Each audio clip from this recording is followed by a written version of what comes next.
A Haunted Island. By Algernon Blackwood. The following events occurred on a small island of isolated position in a large Canadian lake, to whose cool waters the inhabitants of Montreal and Toronto flee for rest and recreation in the hot months. It is only to be regretted that events of such peculiar interest to the genuine student of the psychical should be entirely uncorroborated. Such, unfortunately, however, is the case.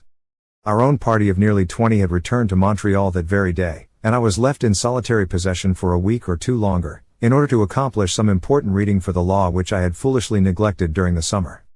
It was late in September, and the big trout and masconnonge were stirring themselves in the depths of the lake, and beginning slowly to move up to the surface waters as the north winds and early frosts lowered their temperature. Already the maples were crimson and gold, and the wild laughter of the loons echoed in sheltered bays that never knew their strange cry in the summer. With a whole island to oneself, a two-story cottage, a canoe, and only the chipmunks, and the farmer's weekly visit with eggs and bread, to disturb one, the opportunities for hard reading might be very great. It all depends. The rest of the party had gone off with many warnings to beware of Indians, and not to stay late enough to be the victim of a frost that thinks nothing of 40 below zero. After they had gone, the loneliness of the situation made itself unpleasantly felt. There were no other islands within 6 or 7 miles, and though the mainland forests lay a couple of miles behind me, they stretched for a very great distance unbroken by any signs of human habitation. But, though the island was completely deserted and silent, the rocks and trees that had echoed human laughter and voices almost every hour of the day for 2 months could not fail to retain some memories of it all, and I was not surprised to fancy I heard a shout or a cry as I passed from rock to rock, and more than once to imagine that I heard my own name called aloud. In the cottage there were 6 tiny little bedrooms divided from one another by plain unvarnished partitions of pine. A wooden bedstead, a mattress, and a chair stood in each room, but I only found 2 mirrors, and one of these was broken. The boards creaked a good deal as I moved about, and the signs of occupation were so recent that I could hardly believe I was alone. I half expected to find someone left behind, still trying to crowd into a box more than it would hold. The door of one room was stiff, and refused for a moment to open, and it required very little persuasion to imagine someone was holding the handle on the inside, and that when it opened I should meet a pair of human eyes. A thorough search of the floor led me to select as my own sleeping quarters a little room with a diminutive balcony over the veranda roof. The room was very small, but the bed was large, and had the best mattress of them all. It was situated directly over the sitting room where I should live and do my reading, and the miniature window looked out to the rising sun. With the exception of a narrow path which led from the front door and veranda through the trees to the boat landing, the island was densely covered with maples, hemlocks, and cedars. The trees gathered in round the cottage so closely that the slightest wind made the branches scrape the roof and tap the wooden walls. A few moments after sunset the darkness became impenetrable, and 10 yards beyond the glare of the lamps that shone through the sitting room windows, of which there were 4, you could not see an inch before your nose, nor move a step without running up against a tree. The rest of that day I spent moving my belongings from my tent to the sitting room, taking stock of the contents of the larder, and chopping enough wood for the stove to last me for a week. After that, just before sunset, I went round the island a couple of times in my canoe for precaution's sake. I had never dreamed of doing this before, but when a man is alone he does things that never occur to him when he is one of a large party. How lonely the island seemed when I landed again. The sun was down, and twilight is unknown in these northern regions. The darkness comes up at once. The canoe safely pulled up and turned over on her face, I groped my way up the little narrow pathway to the veranda. The 6 lamps were soon burning merrily in the front room, but in the kitchen, where I dined, the shadows were so gloomy, and the lamplight was so inadequate, that the stars could be seen peeping through the cracks between the rafters. I turned in early that night. Though it was calm and there was no wind, the creaking of my bedstead and the musical gurgle of the water over the rocks below were not the only sounds that reached my ears. As I lay awake, the appalling emptiness of the house grew upon me. The corridors and vacant rooms seemed to echo innumerable footsteps, shufflings, the rustle of skirts, and a constant undertone of whispering. When sleep at length overtook me, the breathings and noises, however, passed gently to mingle with the voices of my dreams. A week passed by, and the reading progressed favorably. On the 10th day of my solitude, a strange thing happened. I awoke after a good night's sleep to find myself possessed with a marked repugnance for my room. The air seemed to stifle me. The more I tried to define the cause of this dislike, the more unreasonable it appeared. There was something about the room that made me afraid. Absurd as it seems, this feeling clung to me obstinately while dressing, and more than once I caught myself shivering, and conscious of an inclination to get out of the room as quickly as possible. The more I tried to laugh it away, the more real it became, and when at last I was dressed, and went out into the passage, and downstairs into the kitchen, it was with feelings of relief, such as I might imagine would accompany one's escape from the presence of a dangerous contagious disease. While cooking my breakfast, I carefully recalled every night spent in the room, in the hope that I might in some way connect the dislike I now felt with some disagreeable incident that had occurred in it. But the only thing I could recall was one stormy night when I suddenly awoke and heard the boards creaking so loudly in the corridor that I was convinced there were people in the house. So certain was I of this, that I had descended the stairs, gun in hand, only to find the doors and windows securely fastened, and the mice and black beetles in sole possession of the floor. This was certainly not sufficient to account for the strength of my feelings. The morning hours I spent in steady reading, and when I broke off in the middle of the day for a swim and luncheon, I was very much surprised, if not a little alarmed, to find that my dislike for the room had, if anything, grown stronger. Going upstairs to get a book, I experienced the most marked aversion to entering the room, and while within I was conscious all the time of an uncomfortable feeling that was half uneasiness and half apprehension. The result of it was that, instead of reading, I spent the afternoon on the water paddling and fishing, and when I got home about sundown, brought with me half a dozen delicious black bass for the supper table and the larder. As sleep was an important matter to me at this time, I had decided that if my aversion to the room was so strongly marked on my return as it had been before, I would move my bed down into the sitting room, and sleep there. This was, I argued, in no sense a concession to an absurd and fanciful fear, but simply a precaution to ensure a good night's sleep. A bad night involved the loss of the next day's reading, a loss I was not prepared to incur.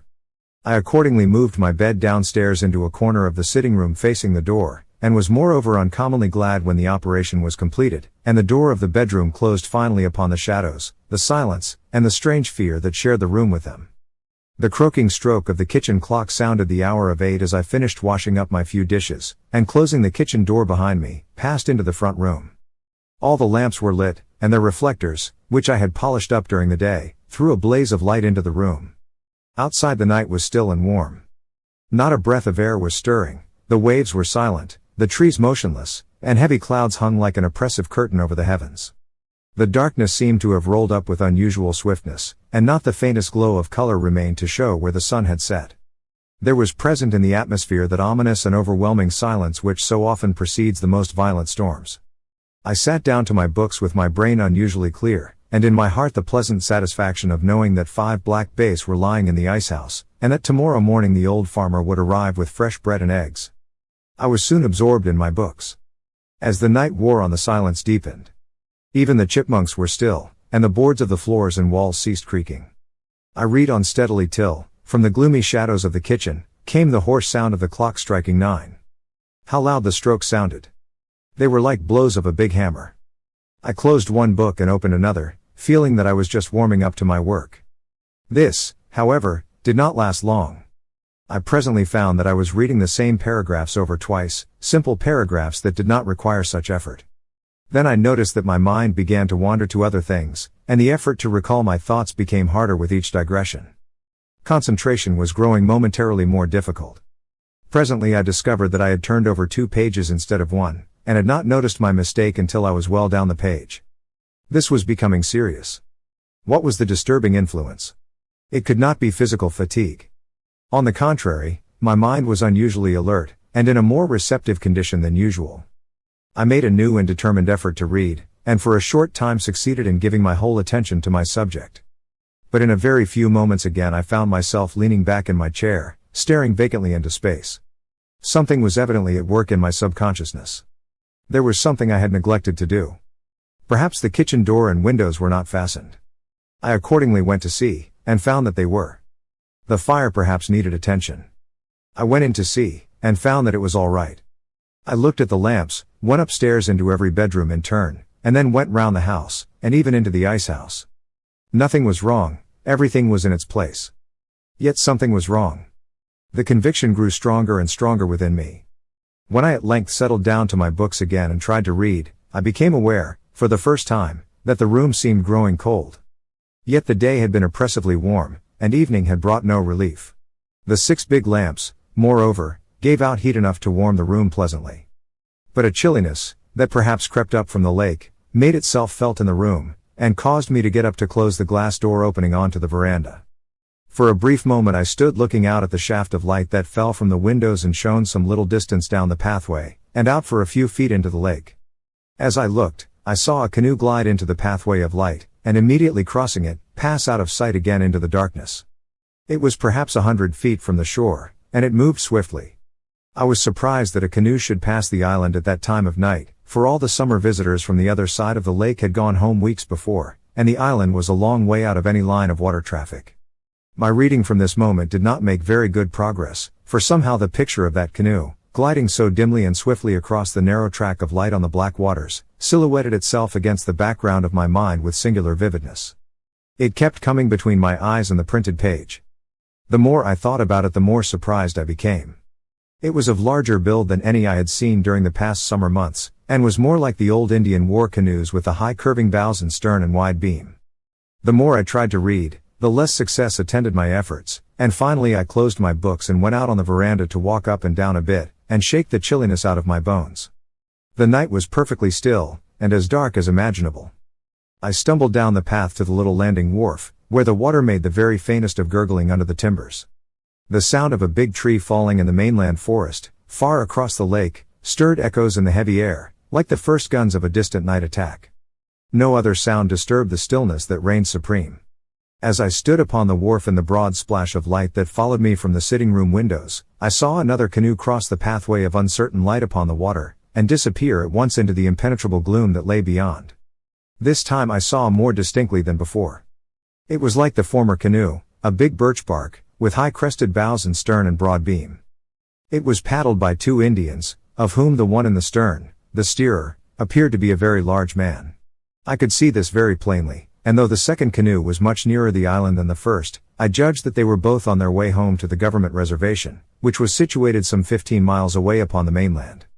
I was wondering in my mind what could possibly bring any Indians down to this part of the lake at such an hour of the night, when a third canoe, of precisely similar build, and also occupied by 2 Indians, passed silently round the end of the wharf. This time the canoe was very much nearer shore, and it suddenly flashed into my mind that the 3 canoes were in reality one and the same, and that only one canoe was circling the island. This was by no means a pleasant reflection, because, if it were the correct solution of the unusual appearance of the 3 canoes in this lonely part of the lake at so late an hour, the purpose of the 2 men could only reasonably be considered to be in some way connected with myself. I had never known of the Indians attempting any violence upon the settlers who shared the wild, inhospitable country with them. At the same time, it was not beyond the region of possibility to suppose. But then I did not care even to think of such hideous possibilities, and my imagination immediately sought relief in all manner of other solutions to the problem, which indeed came readily enough to my mind, but did not succeed in recommending themselves to my reason. Meanwhile, by a sort of instinct, I stepped back out of the bright light in which I had hitherto been standing, and waited in the deep shadow of a rock to see if the canoe would again make its appearance. Here I could see, without being seen, and the precaution seemed a wise one. After less than 5 minutes the canoe, as I had anticipated, made its 4th appearance. This time it was not 20 yards from the wharf, and I saw that the Indians meant to land. I recognized the 2 men as those who had passed before, and the steerer was certainly an immense fellow. It was unquestionably the same canoe. There could be no longer any doubt that for some purpose of their own the men had been going round and round the island for some time, waiting for an opportunity to land. I strained my eyes to follow them in the darkness, but the night had completely swallowed them up, and not even the faintest swish of the paddles reached my ears as the Indians plied their long and powerful strokes. The canoe would be round again in a few moments, and this time it was possible that the men might land. It was well to be prepared. I knew nothing of their intentions, and 2 to 1, when the 2 are big Indians, late at night on a lonely island was not exactly my idea of pleasant intercourse. In a corner of the sitting room, leaning up against the back wall, stood my Marlin rifle, with 10 cartridges in the magazine and 1 lying snugly in the grease breech. There was just time to get up to the house and take up a position of defense in that corner. Without an instant's hesitation I ran up to the veranda, carefully picking my way among the trees, so as to avoid being seen in the light. Entering the room, I shut the door leading to the veranda, and as quickly as possible turned out every one of the 6 lamps. To be in a room so brilliantly lighted, where my every movement could be observed from outside, while I could see nothing but impenetrable darkness at every window, was by all laws of warfare an unnecessary concession to the enemy. And this enemy, if enemy it was to be, was far too wily and dangerous to be granted any such advantages. I stood in the corner of the room with my back against the wall, and my hand on the cold rifle barrel. The table, covered with my books, lay between me and the door, but for the first few minutes after the lights were out the darkness was so intense that nothing could be discerned at all.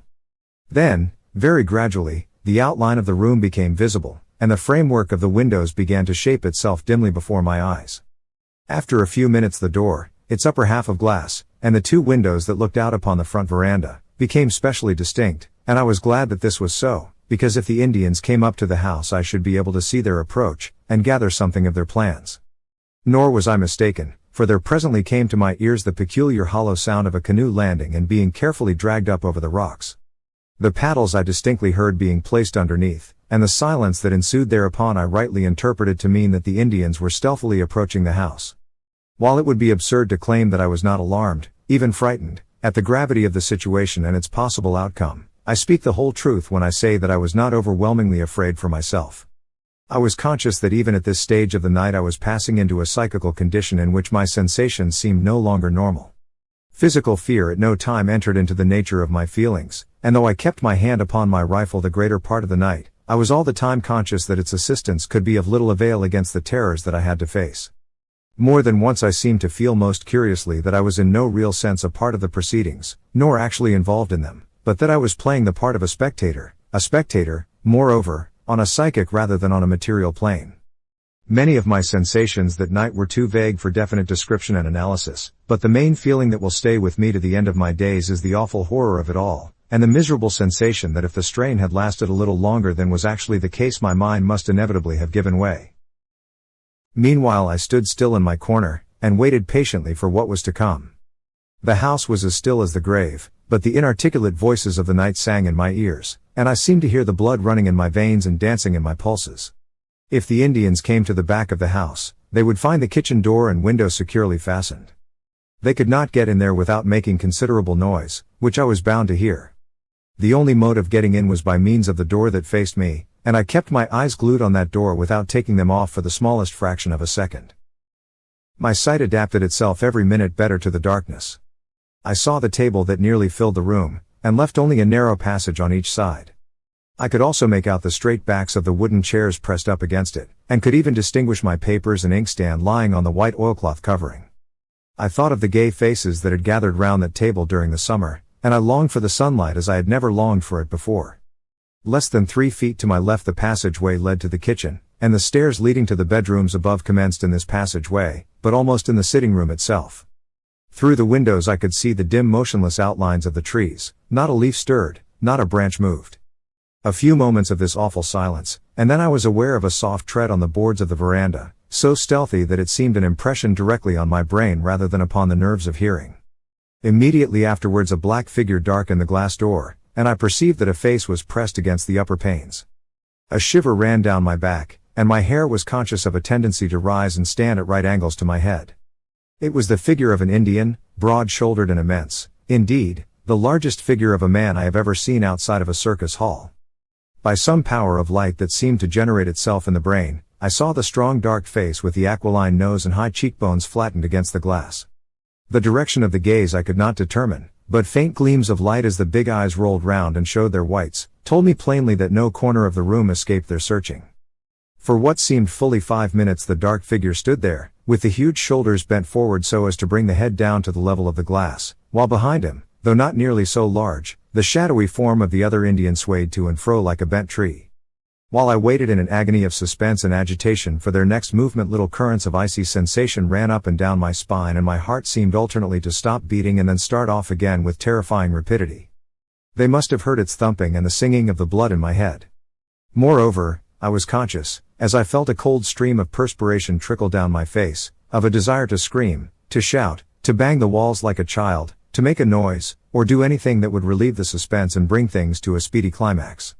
It was probably this inclination that led me to another discovery, for when I tried to bring my rifle from behind my back to raise it and have it pointed at the door ready to fire, I found that I was powerless to move. The muscles, paralyzed by this strange fear, refused to obey the will. Here indeed was a terrifying complication. There was a faint sound of rattling at the brass knob, and the door was pushed open a couple of inches.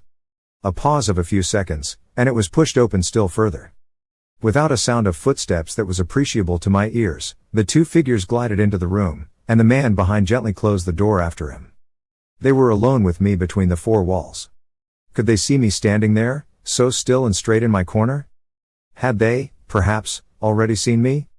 My blood surged and sang like the roll of drums in an orchestra, and though I did my best to suppress my breathing, it sounded like the rushing of wind through a pneumatic tube. My suspense as to the next move was soon at an end, only, however, to give place to a new and keener alarm. The men had hitherto exchanged no words and no signs, but there were general indications of a movement across the room, and whichever way they went they would have to pass round the table. If they came my way they would have to pass within 6 inches of my person. While I was considering this very disagreeable possibility, I perceived that the smaller Indian, smaller by comparison, suddenly raised his arm and pointed to the ceiling. The other fellow raised his head and followed the direction of his companion's arm. I began to understand at last. They were going upstairs, and the room directly overhead to which they pointed had been until this night my bedroom. It was the room in which I had experienced that very morning so strange a sensation of fear, and but for which I should then have been lying asleep in the narrow bed against the window. The Indians then began to move silently around the room. They were going upstairs, and they were coming round my side of the table. So stealthy were their movements that, but for the abnormally sensitive state of the nerves, I should never have heard them. As it was, their cat-like tread was distinctly audible. Like two monstrous black cats they came round the table toward me, and for the first time I perceived that the smaller of the two dragged something along the floor behind him.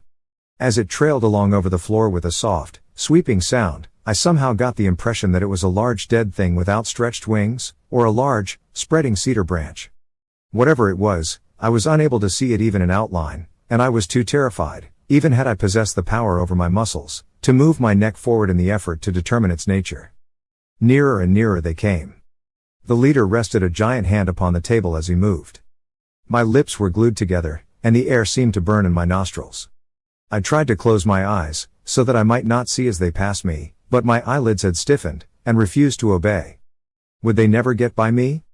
Sensation seemed also to have left my legs, and it was as if I were standing on mere supports of wood or stone. Worse still, I was conscious that I was losing the power of balance, the power to stand upright, or even to lean backwards against the wall. Some force was drawing me forward, and a dizzy terror seized me that I should lose my balance, and topple forward against the Indians just as they were in the act of passing me. Even moments drawn out into hours must come to an end some time, and almost before I knew it the figures had passed me and had their feet upon the lower step of the stairs leading to the upper bedrooms. There could not have been 6 inches between us, and yet I was conscious only of a current of cold air that followed them. They had not touched me, and I was convinced that they had not seen me. Even the trailing thing on the floor behind them had not touched my feet, as I had dreaded it would, and on such an occasion as this I was grateful even for the smallest mercies. The absence of the Indians from my immediate neighborhood brought little sense of relief. I stood shivering and shuddering in my corner, and, beyond being able to breathe more freely, I felt no whit less uncomfortable. Also, I was aware that a certain light, which, without apparent source or rays, had enabled me to follow their every gesture and movement, had gone out of the room with their departure. An unnatural darkness now filled the room, and pervaded its every corner so that I could barely make out the positions of the windows and the glass doors. As I said before, my condition was evidently an abnormal one. The capacity for feeling surprise seemed, as in dreams, to be wholly absent. My senses recorded with unusual accuracy every smallest occurrence, but I was able to draw only the simplest deductions. The Indians soon reached the top of the stairs, and there they halted for a moment. I had not the faintest clue as to their next movement. They appeared to hesitate. They were listening attentively.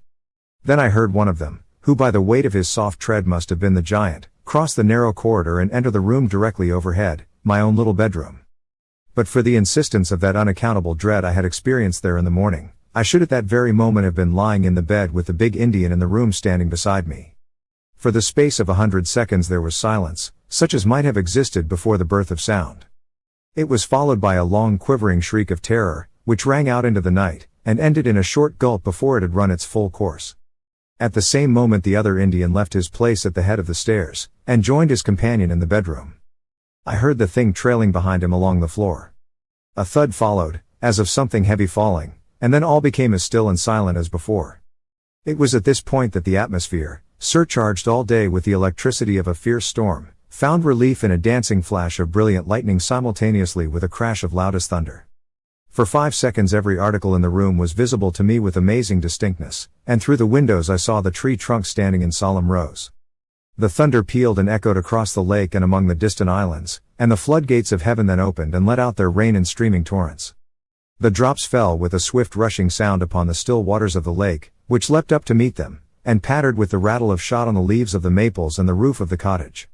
A moment later, and another flash, even more brilliant and of longer duration than the first, lit up the sky from zenith to horizon, and bathed the room momentarily in dazzling whiteness. I could see the rain glistening on the leaves and branches outside. The wind rose suddenly, and in less than a minute the storm that had been gathering all day burst forth in its full fury.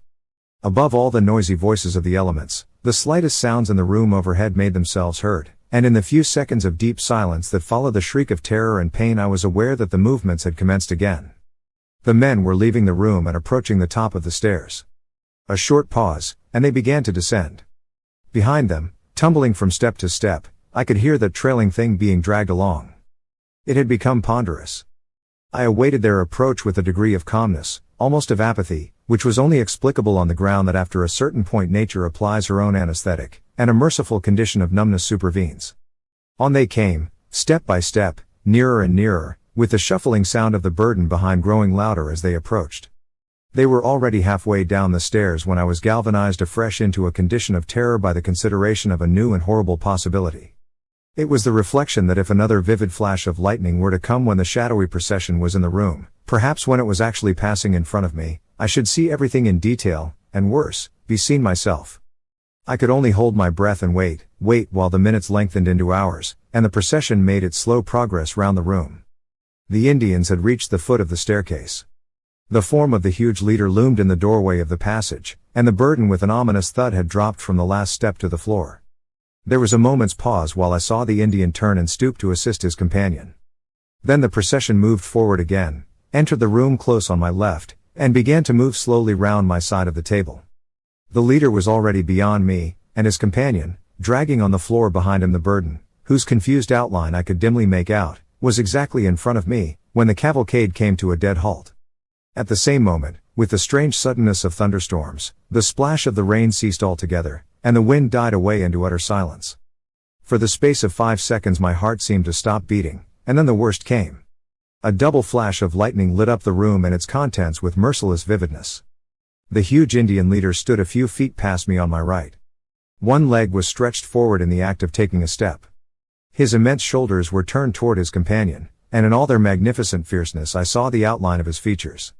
His gaze was directed upon the burden his companion was dragging along the floor, but his profile, with the big aquiline nose, high cheekbone, straight black hair and bold chin, burnt itself in that brief instant into my brain, never again to fade. Dwarfish, compared with this gigantic figure, appeared the proportions of the other Indian, who, within 12 inches of my face, was stooping over the thing he was dragging in a position that lent to his person the additional horror of deformity. And the burden, lying upon a sweeping cedar branch which he held and dragged by a long stem, was the body of a white man. The scalp had been neatly lifted, and blood lay in a broad smear upon the cheeks and forehead. Then, for the first time that night, the terror that had paralyzed my muscles and my will lifted its unholy spell from my soul. With a loud cry I stretched out my arms to seize the big Indian by the throat, and, grasping only air, tumbled forward unconscious upon the ground. I had recognized the body, and the face was my own. It was bright daylight when a man's voice recalled me to consciousness. I was lying where I had fallen, and the farmer was standing in the room with the loaves of bread in his hands. The horror of the night was still in my heart, and as the bluff settler helped me to my feet and picked up the rifle which had fallen with me, with many questions and expressions of condolence, I imagine my brief replies were neither self-explanatory nor even intelligible. That day, after a thorough and fruitless search of the house, I left the island, and went over to spend my last 10 days with the farmer, and when the time came for me to leave, the necessary reading had been accomplished, and my nerves had completely recovered their balance. On the day of my departure the farmer started early in his big boat with my belongings to row to the point, 12 miles distant, where a little steamer ran twice a week for the accommodation of hunters. Late in the afternoon I went off in another direction in my canoe, wishing to see the island once again, where I had been the victim of so strange an experience. In due course I arrived there, and made a tour of the island. I also made a search of the little house, and it was not without a curious sensation in my heart that I entered the little upstairs bedroom. There seemed nothing unusual. Just after I re-embarked, I saw a canoe gliding ahead of me around the curve of the island. A canoe was an unusual sight at this time of the year, and this one seemed to have sprung from nowhere. Altering my course a little, I watched it disappear around the next projecting point of rock. It had high curving bows, and there were 2 Indians in it. I lingered with some excitement, to see if it would appear again round the other side of the island, and in less than 5 minutes it came into view. There were less than 200 yards between us, and the Indians, sitting on their haunches, were paddling swiftly in my direction. I never paddled faster in my life than I did in those next few minutes. When I turned to look again, the Indians had altered their course, and were again circling the island. The sun was sinking behind the forests on the mainland, and the crimson-colored clouds of sunset were reflected in the waters of the lake, when I looked round for the last time, and saw the big bark canoe and its 2 dusky occupants still going round the island. Then the shadows deepened rapidly, the lake grew black, and the night wind blew its first breath in my face as I turned a corner, and a projecting bluff of rock hid from my view both island and canoe.